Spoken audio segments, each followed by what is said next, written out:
I'm obsessed with how cool this is. That took like 30 seconds. This is awesome.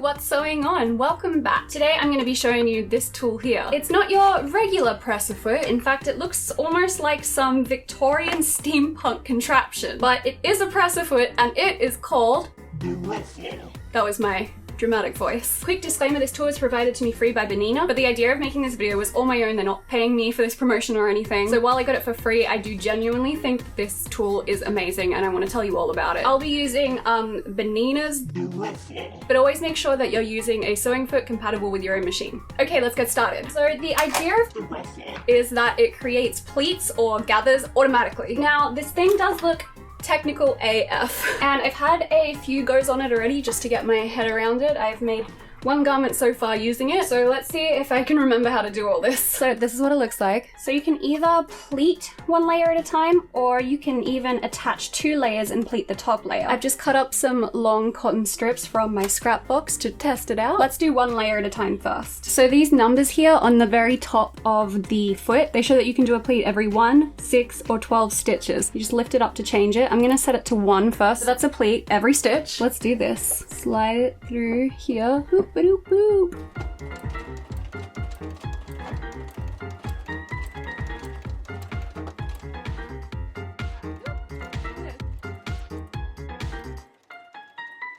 So doing a pleat every single stitch makes it very gathered, but how easy was that? Okay, now I'm going to show you what it looks like if you do a pleat every 6 stitches. Okay, so we change this dial here to every 6, and let's get a new bit of fabric, put it underneath.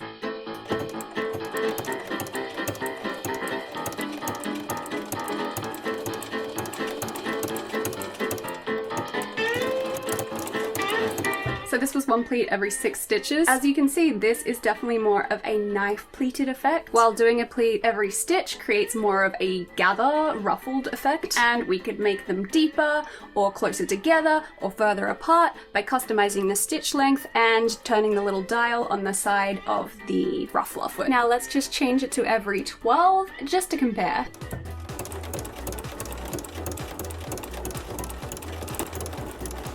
Whoa, hold up, that was whack. Speeding this footage up 8 times makes it look like the pleats are appearing out of nowhere.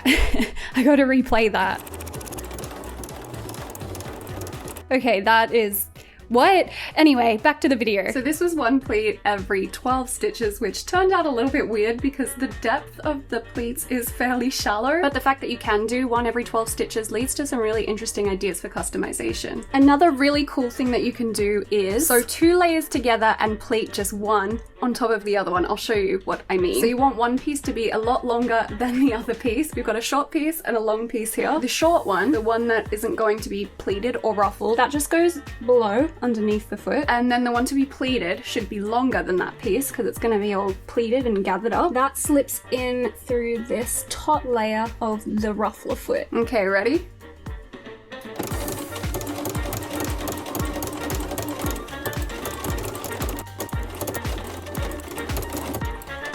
So what that did was attach the 2 together while also pleating this top layer. And you can imagine if you did 2 fabrics right sides together, you can make a seam and a pleated layer at the same time. So easy, right? Like, I'm obsessed with how cool this is. That took like 30 seconds. You can also customize the heck out of it. So I did a bunch of little samples for you all on the 6 setting, 1 pleat every 6 stitches. And what I did was modify both the stitch length and the depth of the pleats using this screw. So you can see the differences that makes. First, changing the stitch length. If you change the stitch length, it changes how spaced apart the pleats are. So this one here is a short stitch length, this is a regular stitch length, and this is a long stitch length. Second, changing the screw thingy at the front. If you turn this screw to the left, it makes it looser and the pleats are more shallow. Turn it to the right, it makes it tighter and the pleats become more deep. See how the deep ones are really more like knife pleats? So not only can you change how often the ruffler pleats, changing things like stitch length and depth, it's given us a lot of customization. So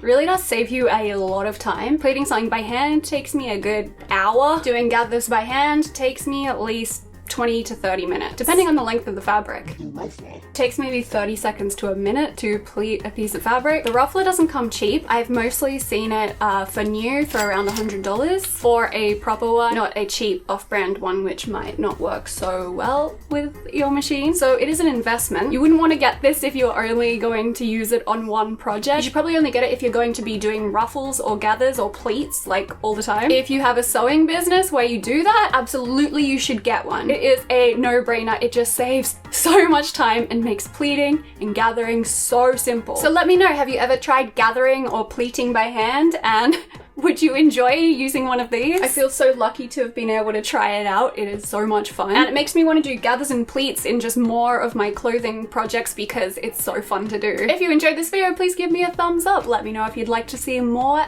useful craft tool reviews. And I will see you all in my next video. Bye! Thank you to all my wonderful supporters for making this video possible.